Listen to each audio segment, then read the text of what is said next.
Hi drama class and Mr. Silburn. Here is my presentation about Elizabethan Theatre. So the first Elizabethan theatres were actually in pub courtyards and also courtyards of like hotels and inns.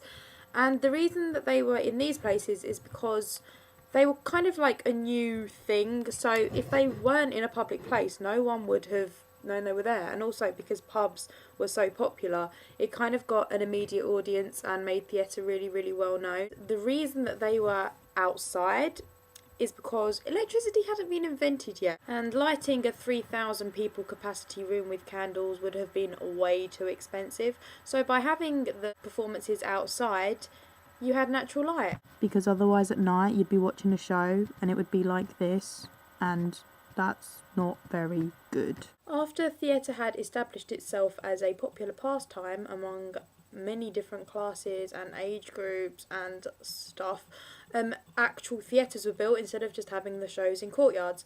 And the most famous Elizabethan theatre is the Globe on London's South Bank, and it is Shakespeare's own theatre.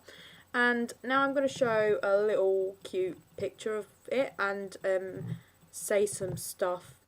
So the two main parts of the theatre is obviously where the actors are and where the audience is. And first of all, I'll start with the stage, which you can see is a thrust, and the audience surrounded three sides of it. The only people at the theatre who actually got cover from the elements were the actors on the stage and the upper class audiences who sat in the gallery, and that was for like royalty and nobles and just generally rich and educated people.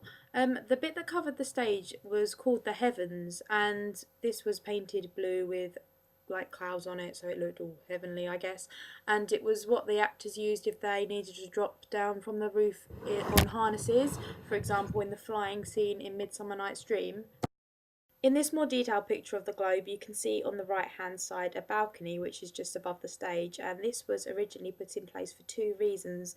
The first reason was for in scenes such as the one in Romeo and Juliet, in which Juliet is indeed on a balcony, and the other reason was when the balcony wasn't in use and it was a more musical performance, that's where the band used to be, and it was good because it meant that the sound came out really clearly because of the circular shape and the acoustics, but it was actually hidden from view, so it didn't detract from what was happening on the stage below. Costume was very, very, very significant in the times of Elizabethan theatre. This is for several reasons. Firstly, it had to symbolise more than just what they were wearing, because there were no women allowed on stage. The clothes had to show what gender they were, as well as what class, their career and how they lived their lives. One way of showing this was with colour. Lower classes wore pale colours because these were very cheap to produce, and so they could therefore afford these. But those of higher social standing, such as royalty and nobles, could afford deeper shades, such as this rather fetching purple. Costumes in the Elizabethan times were also very, very restricting for the actors, mainly because they had to wear corsets and giant pantaloony type things like the one on the screen now, rather them than me.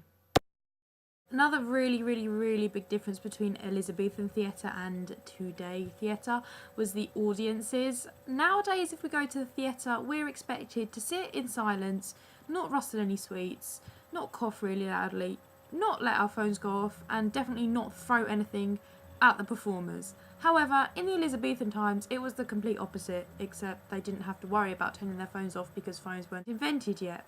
But this had several different effects. The main one being, how would you like it if you were just, doing your job, standing there, trying to entertain, inform, educate, amuse, etc., and you just want a little bit of respect, you're just saying what you want to say, and people in the audience are being so bloody